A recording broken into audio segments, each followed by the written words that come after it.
Em uma escola, em meio ao alvoroço diário de estudantes, tem uma menina que está recebendo a declaração do nhonho. Ele, todo romântico e empolgado, com aquele brilho nos olhos e um nervosismo típico de quem está prestes a se declarar, começa a falar que está apaixonado por ela desde a primeira vez que a viu. Ele diz que, desde aquele momento mágico, o coração dele bate mais forte só de pensar nela. Ela, por sua vez, fica calada, tentando digerir tudo aquilo, sem saber o que responder. E claro, já sabemos qual é a resposta, né? Ele fica apreensivo, e o clima começa a ficar estranho.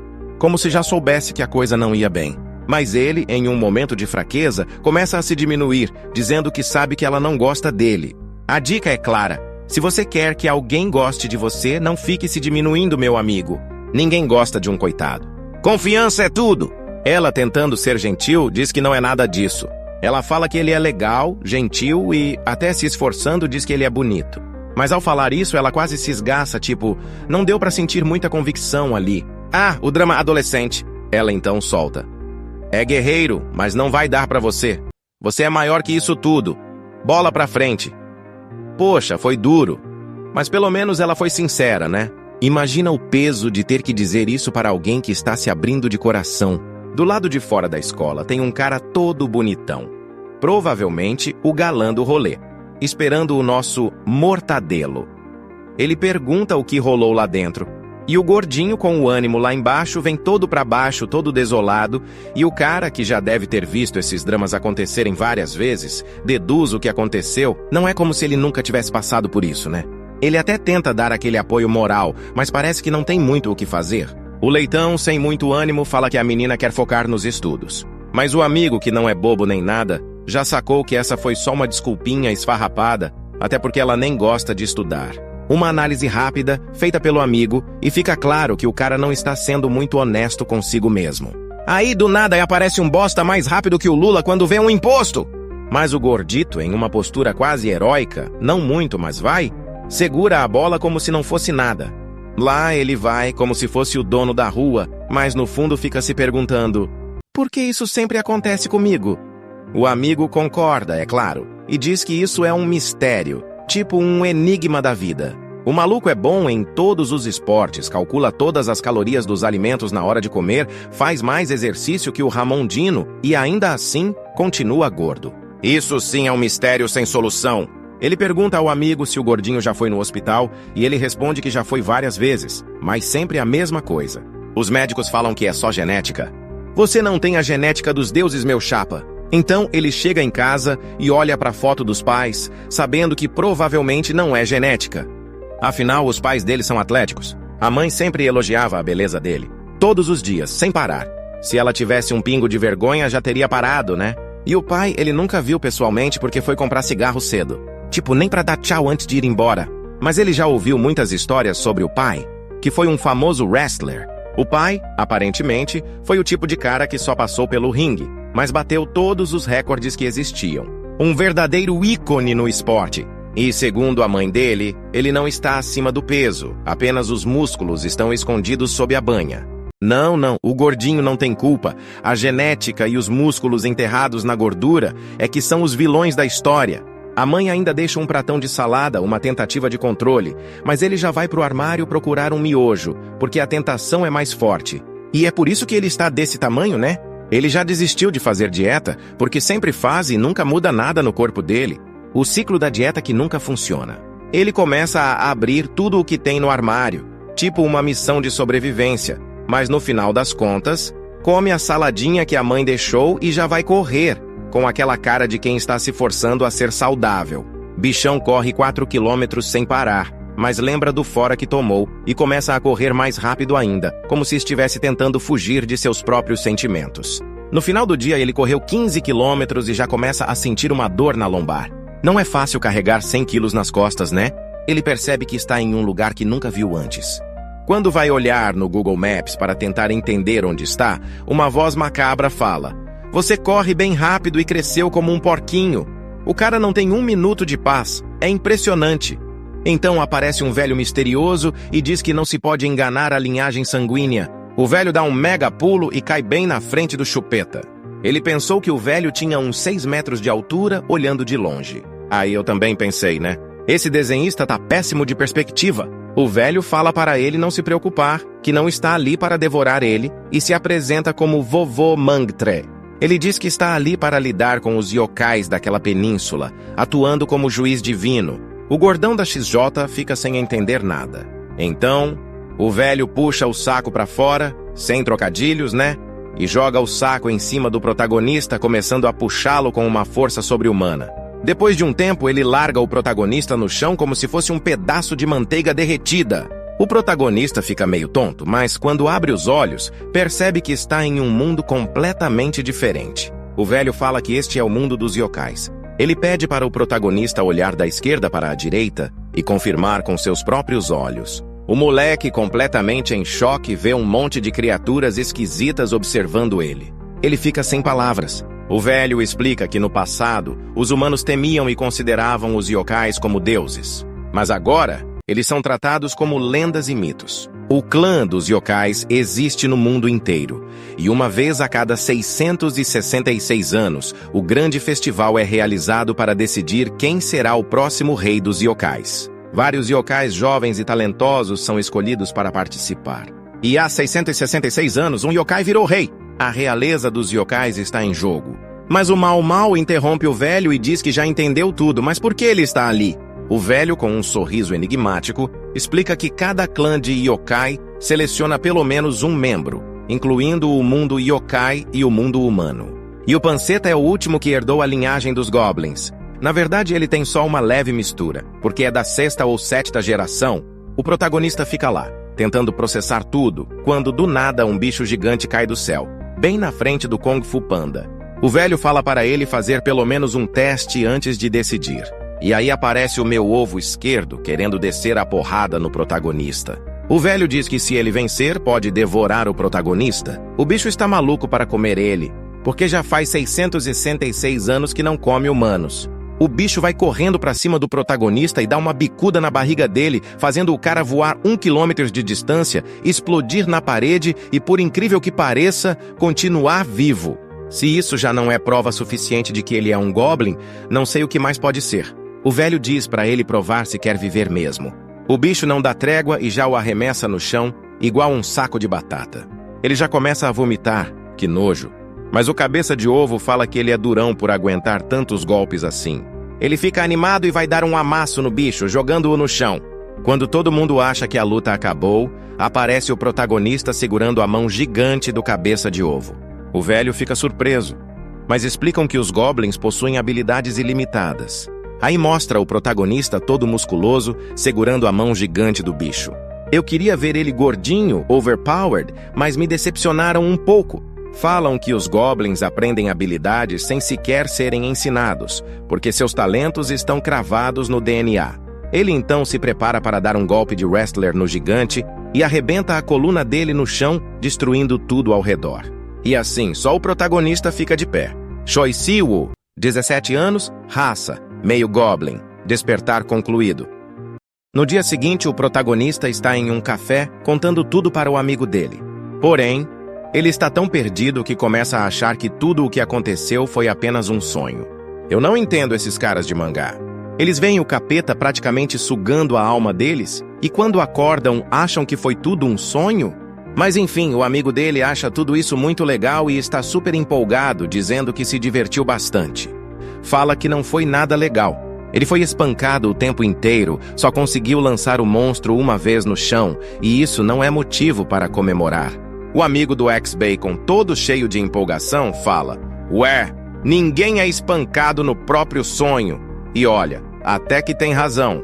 Mas aí o cara se mete a questionar o golpe de wrestling que o X-Bacon deu, porque, convenhamos, ele nunca praticou isso antes. O X-Bacon, todo indignado, explica que só tinha treinado boxe, e era só para perder peso. Mas mesmo assim, o amigo segue nessa linha de tentar descreditar a história, dizendo que ninguém simplesmente vai no embalo de um golpe de wrestling se nunca treinou isso. O X-Bacon continua com a história de que foi um sonho, dizendo que parecia que ele já sabia o que fazer. E ainda por cima, acha que se tentasse dar aquele golpe agora, conseguiria. O amigo dá uma zoada, dizendo que ele está pensando demais nisso, como se não houvesse nada mais para se preocupar. Mas o ex-Bacon não desiste da teoria. Deve ser que estou muito estressado, por isso estou tendo uns sonhos tão reais assim. Não faz sentido nenhum. Realmente, não faz sentido ele ficar todo musculoso e, do nada, acordar gordo de novo. Aí ele olha para as mãos e adivinha. Ele acorda no exato momento onde estava na noite passada. Deu ruim, né? Mas aí, como se nada fosse, uma voz pergunta se ele já recobrou a consciência. E o velho? Ah, o velho! Ele diz que já imaginava que o ex-Bacon ia acordar depois de um tempo, após ter passado a noite toda dormindo em pé. Ei, será que é normal esse tipo de sono? Sei lá, eu fico com medo só de pensar nisso. O protagonista olha ao redor e vê que, surpresa, não é um sonho. Ele vê até o monstro que derrotou mais cedo, e com isso, uma enxurrada de pensamentos começa a invadir sua mente. Ele cai no chão refletindo sobre tudo o que está acontecendo, como se fosse um episódio de série. A garota que está com o velho diz que está meio decepcionada ao ver um meio humano pela primeira vez. Ela fala para o ex-Bacon que, vendo ele pessoalmente, ficou claro que ele é bem idiota e patético. Ah, essa daí já vai ser aquele parzinho romântico que sempre subestima ele, mas no fundo está doida para dar uns amassos. Ela até se pergunta se ele realmente tem sangue de Goblin. Aí, o velho pergunta se ela realmente viu a luta. Ela, com toda a sua sinceridade, ou falta dela, responde que o oponente do ex-Bacon também era fraco e que ele não pode nem se comparar com um monstro inferior. Olha a sinceridade. O cabeçalho de ovo não consegue usar nem magia. E vencer algo tão fraco assim com dificuldade e se sentir orgulhoso é vergonhoso. Não me venha dizer que isso não foi um shade, porque foi sim. O ex-Bacon, então, meio desconcertado, pergunta se o teste já acabou e se ele pode ir para casa. Aí o velho, em uma cena totalmente dramática, se aproxima rapidamente só para se exibir e fala que o ex-Bacon foi admirável. Ele se provou digno, e como se já não estivesse todo cheio de si, o velho fala que os monstros ao redor estavam observando e se perguntando se o ex-Bacon estava escondendo sua força. A galera fica toda sem acreditar que ele venceu e começa a falar que realmente ele tem sangue de Goblin. Então, o velho dá o veredito. O humano que estava ali de pé foi o vencedor da luta. E agora, diante de centenas de monstros como testemunhas, ele é um monstro também. E para quem ainda estava em dúvida, o velho declara: agora você é oficialmente um monstro. E manda a galera espalhar a palavra para toda a península. Os monstros começam a ir embora, ainda incrédulos por finalmente alguém com sangue de Goblin ter aparecido. Mas, claro, o ex-Bacon só queria saber de uma coisa: voltar para casa. Ele até começa a se perguntar o que faria se não deixassem ele voltar. E aí a mina de cabelo branco, sem paciência nenhuma, fala para ele parar de ser burro. Agora você é um monstro. Pelo menos tenha alguma habilidade para esconder sua verdadeira identidade entre os humanos. Ela até faz questão de explicar que é impossível um monstro com menos de 500 anos de idade ir até o mundo humano. O ex-Bacon, tranquilo como sempre, diz que nunca machucou ninguém e que conseguiu viver discretamente até agora. O velho, com poucas ideias, manda: se você não entende as regras, então terá que tomar a vida dele agora mesmo. E com isso, o ex-Bacon dá um salto para trás, se afastando do velho, com a cara de quem não sabe se ri ou chora. O velho, com uma cara séria, pergunta se a mente do ex-Bacon está mais clara agora, dizendo que, independente de como ele se via antes, o corpo dele agora é de um monstro. E, para completar, o velho solta que o poder dos Goblins é o melhor entre todos os monstros, embora o poder do ex-Bacon esteja mais para o nível de um bebê Goblin. As capacidades dele são dezenas de vezes superiores à de um humano normal, diz ele. E com esse poder, um errinho pode acabar com a vida de vários humanos. Mas claro, o ex-Bacon não está disposto a esperar 500 anos para voltar ao mundo normal. Então o velho revela que, na verdade, ele só precisa esperar meio ano. O velho começa a explicar que a cada 676 anos o rei Goblin é escolhido. A lei dos 500 anos foi criada pelo rei anterior. E aqui temos um flashback de 676 anos atrás, onde um homem está correndo desesperado de uma centopeia gigante. Naquela época, os yokais podiam entrar e sair do mundo humano quando quisessem, e a única coisa que os humanos podiam fazer era fugir. E todos os humanos eram atormentados todas as noites. Mas aí, alguns yokais mais fortes começaram a se tornar amigáveis com os humanos, e começou um relacionamento baseado no medo e adoração. Era assim que os humanos viam os yokais há 666 anos. Mas tudo isso mudou com a seleção do novo rei. Esse rei fez várias mudanças e criou novas leis com o sangue dos monstros que derrotou. Na nova regra, os yokais não podiam mais machucar os humanos e foram banidos do reino humano. Graças a isso, os humanos não vivem mais com medo e nem sabem da existência dos yokais. Eles os conhecem apenas como criaturas folclóricas. O velho explica que, em meio ano, o reinado do atual rei acabará e as leis que ele criou também perderão o efeito. E quando esse dia chegar, assim que o sol se pôr no reino humano, será a noite dos yokais. E aí, todos os habitantes do reino dos yokais poderão ir ao mundo humano quando quiserem. Eles vão aterrorizar os humanos e fazê-los lembrar do medo que esqueceram há tanto tempo. Enquanto isso, o ex-Bacon vai aprender a controlar seus poderes. Depois disso, ele poderá decidir o que fazer. O problema é, como ele vai aprender a controlar esses poderes malucos? E mais importante ainda, até que ponto ele pode se tornar forte se comparado aos goblins originais? O velho, olhando para ele, nota uma determinação no ex-Bacon e pergunta o que fez ele mudar de ideia. O ex-Bacon, todo sério e com aquela cara de quem acabou de perceber a profundidade das coisas, responde que quer manter os monstros longe do seu mundo.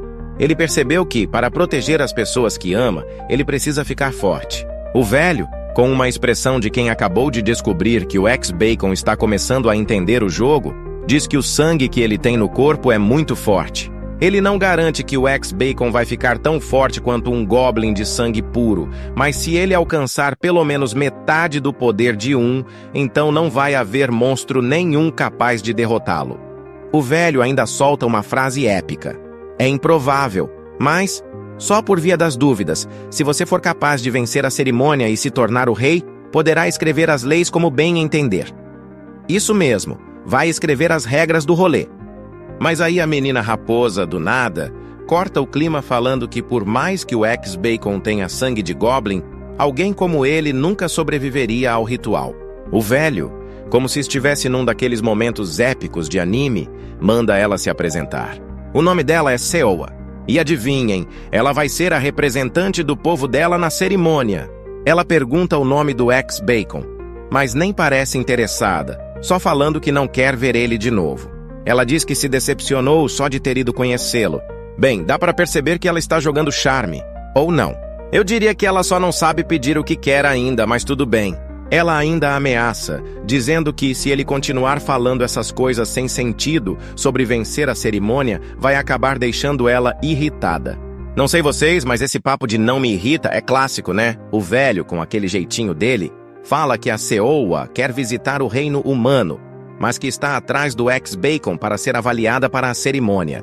O ex-Bacon, todo pensativo, se pergunta se o velho não tinha dito que, em meio ano, qualquer yokai vai poder ir ao reino humano de qualquer jeito. Porém, a guria, toda snob, fala que nem deveria estar fazendo um teste, porque ela é boa em artes marciais e magia, e tem vários candidatos mais fracos que ela que já foram aprovados. Gente, que atitude!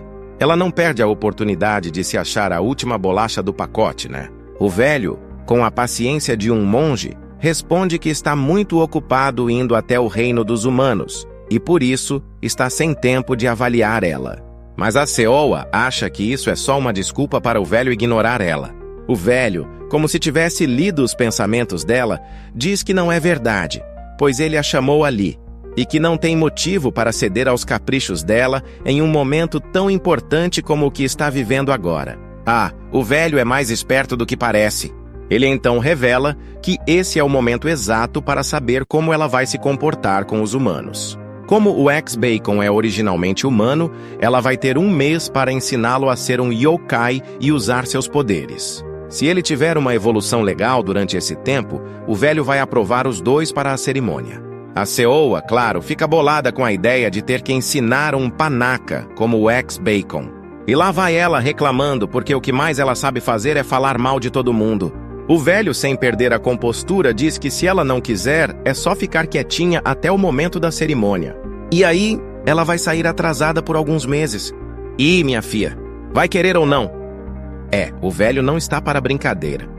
Ele também manda que esse será um feito quase impossível e sai de cena, deixando uma baita tensão no ar. A Seolwa, completamente irritada, pergunta para o ex-Bacon se ele sabe o que é a força de um yokai. E claro, o ex-Bacon não sabe de nada, ele é só o novato do rolê. Aí, o cabeça de ovo, o nome desse cara é perfeito, sério, se levanta. Ela, já começando a perder a paciência, pergunta o que ele tem, com essa cara de panaca. O cabeça de ovo, com aquele jeitão, fala para a Seolwa que o ex-Bacon é só dele e pergunta para onde o velho foi. Ele ainda diz que a luta não acabou, mas a Seolwa não perde tempo e humilha ele, falando que é por isso que o clã dos cabeças de ovo é tão fraco. Ah, a Seolwa não tem papas na língua? Mas como já era de se esperar, o cabeça de ovo, com sua limitada inteligência, dá uma maosada no pé do ouvido dela. E lá vai ela, ficando ainda mais irritada. A Seolwa, agora com um pouco de paciência, quem diria, começa a explicar para o ex-Bacon que, ao contrário dos humanos, que não tem uma hierarquia entre as raças, entre os yokais, as linhagens e o potencial de cada raça são extremamente significativos. Desde as habilidades latentes até as habilidades únicas que cada raça possui, esses são os fatores que determinam os ranks no reino dos yokais. A coisa toda é meio que um ranking entre as raças, tipo um campeonato de forças, sabe? Desde que os goblins de sangue puro desapareceram, ninguém decidiu qual outra raça deveria estar no topo do ranking. No entanto, se os yokais deixassem o orgulho de lado, a maioria deles daria a mesma resposta. Aquelas bestas arrogantes, as raposas de 9 caudas. Elas são consideradas as mais próximas do topo do reino yokai. O cabeça de ovo ainda está lá, preso nas correntes da raposinha, enquanto o ex-Bacon não diz uma palavra. O garoto está em choque total, engolindo seco, e não passa nem Wi-Fi. A raposa, com toda a paciência que a gente sabe que ela não tem, resolve explicar. Essa é a força do yokai. Ela mostra que fazer aquilo, prender alguém com correntes mágicas, gasta energia, algo equivalente a mana. Ela continua dizendo que existem 2 tipos de força. Uma que é herdada e outra que é adquirida. Aí vem a explicação de RPG. O golpe estilo wrestler que o ex-Bacon usou antes no gigante é uma habilidade inata, ou seja, já vem instalada no CPU dele de fábrica. Não precisa treinar, é um brinde da linhagem sanguínea. Mas o poder adquirido é diferente. Qualquer monstro pode aprender, mas claro, tem que estudar. Então, meu filho, prepara os livros. Como exemplo, ela cita o cabeça de saco, que claramente não quis estudar nada. Ele confiou apenas na força bruta e no tamanho natural. Resultado? É um bucha. E ela não perde a chance de insultar o pobre coitado por uns bons minutos. Depois disso, ela resolve que vai ensinar o ex-Bacon. Ela avisa que será a mestre dele, mas também avisa outra coisa. Ela não gosta de problemas. Se der trabalho para aprender ou não der resultados, você vai sentir a minha ira. Só em mangá mesmo para alguém sentir medo de uma guria assim. Ela ainda manda a real. Vai ser difícil para alguém que era humano até uns minutos atrás. E se você desapontar, vai de F. Ah, muito incentivo, né? Mas o ex-Bacon, surpreendentemente, responde firme. Ele diz que, se ela está disposta a ensinar, ele vai dar tudo de si para aprender. Ele ainda solta uma dessas frases de protagonista. Não tô nem aí se morrer no futuro, dadas as circunstâncias. Tá aceitando tudo muito rápido, né? Ou o autor não tinha mais ideias, ou o ex-Bacon está escondendo algo. A raposa, mesmo sabendo que as chances são baixas, decide aceitar. Mas antes de qualquer coisa, ela sugere que comam. Usar magia gasta muita energia, e todo yokai passa por isso. Ela explica que comer, beber água e respirar repõe energia naturalmente, mas como o ex-Bacon acabou de chegar ali, com essa dieta humana dele, não deve ter acumulado muita energia. O resultado? Ele só tem o poder básico com o qual nasceu. Ela pergunta se ele está com fome, mas obviamente o burrão responde que não. Do nada, ele começa a sentir algo estranho. Veias rosas aparecem nas mãos dele. A raposa, com aquele sorrisinho de quem sabe mais, explica que ele está sim com fome. Você deve estar no mínimo de energia e aquele movimento que fez drenou tudo. A solução? Ela aponta para o cabeça de saco e solta. No mundo dos yokais existem regras. Se um juiz divino, como o velho, te declarar vencedor de um duelo formal, você controla a vida do perdedor e pode devorá-lo, consumindo sua força. Nesse momento, o ex-Bacon começa a se mover por puro instinto. Pela primeira vez ele sente uma fome demoníaca no corpo. A raposa, para piorar, ainda bota pilha. Aí já era. A única coisa na mente dele é caçar. Mas ele não pensa no detalhe da sua natureza gananciosa de Goblin. Capturar a presa mais nutritiva e deliciosa. Ele já dá um pulo direto para a raposa. Ela, sem acreditar no que está acontecendo, lança um poder na cara dele. Não importa quanta fome tenha, não pode agir de forma arrogante. E prende ele nas correntes novamente. Então, ela começa a ser arrogante. Um mero meio yokai não pode me devorar. Acha que pareço uma presa fácil? E decide que vai adestrá-lo. Mas o ex-Bacon, no modo poucas ideias, quebra as correntes na força bruta. A raposa já trava na hora. Literalmente tranca o butico. Ele parte para cima, mas agora ela leva a sério, porque percebe o que está lidando. Sangue de Goblin não é brincadeira. A luta esquenta. E ele chega a perder uma unha no processo, mas não para. A raposa, sem escolha, faz uma invocação. Surge uma mão gigante que dá um soco tão forte no ex-Bacon que ele voa longe. Pela milésima vez no capítulo, ele entra em choque. Mas não sem motivo, porque a raposa lança uma magia absurda que sai devastando tudo ao redor. Até o cabeça de saco ainda acorrentado vai de F. A magia deixa uma cratera na parede, mas surpreendentemente o ex-Bacon continua de pé. A raposa fica chocada.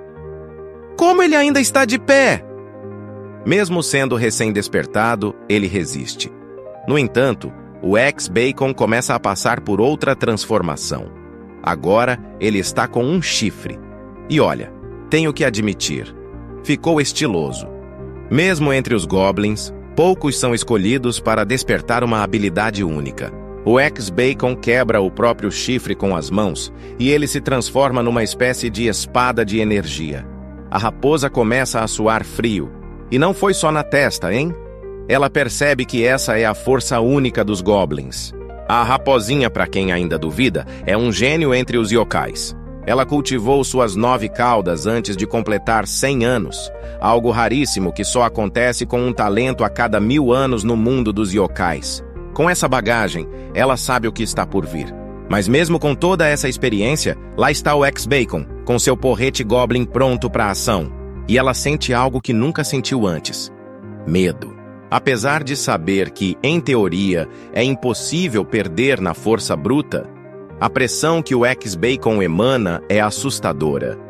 Ele avança numa velocidade absurda, deixando a raposa em pânico. O golpe que ele dispara emana raios negros que explodem direto nela. Mas quando a poeira abaixa, lá está uma mão gigante segurando o porrete dele. Lá ele! A raposa fica em choque. Segurar o porrete do Goblin não é qualquer coisa. Nunca tinha sentido essa sensação antes. Só que o ex-Bacon não para e lança outro ataque. A mão gigante reage puxando ele para perto e o esmaga no chão. Mas, adivinha? O cara não rala nem o joelho. A raposa sabe que isso não foi suficiente e que precisará golpear várias vezes para ele começar a sentir. Quando tenta puxar o porrete de volta, a mão gigante trava. Por quê? Porque o ex-Bacon tá segurando com toda a força e nem se move. A raposa fica incrédula. Como pode alguém ter mais força do que a invocação do imperador demoníaco? O ex-Bacon, com o jeitão marrento, recupera o porrete e o transforma numa espada de bárbaro. O narrador do nada solta uma informação inútil.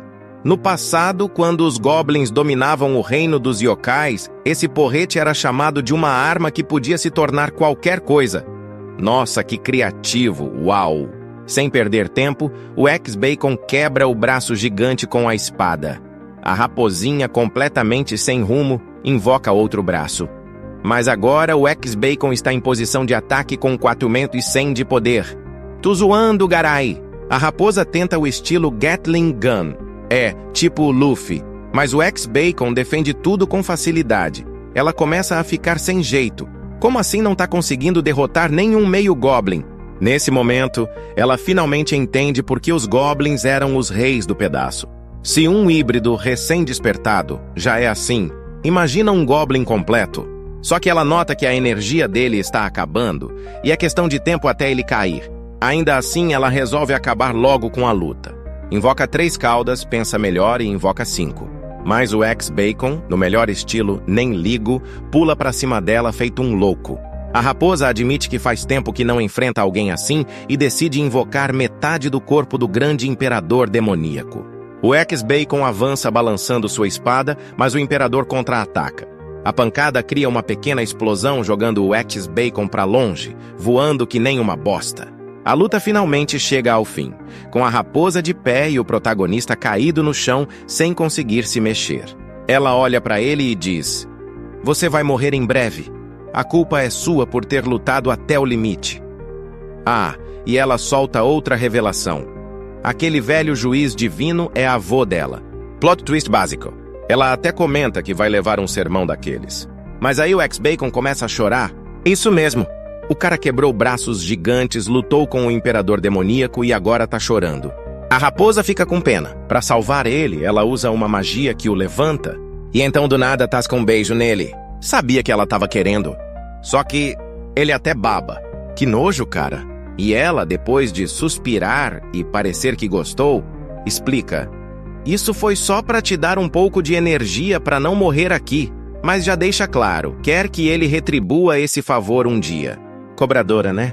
Limpa a boca com nojo e pronto. Ex-Bacon desmaia. Quando ele acorda, está em um quarto, deitado na cama. Fica se perguntando onde está, mas logo a raposinha entra com um chazinho. Essa aí é pra casar. Ela encara ele por alguns segundos, deixando o cara todo sem jeito. E assim chegamos ao fim. Por enquanto, é claro. Se quiser mais, vai depender do seu like, meu parça. Adeus.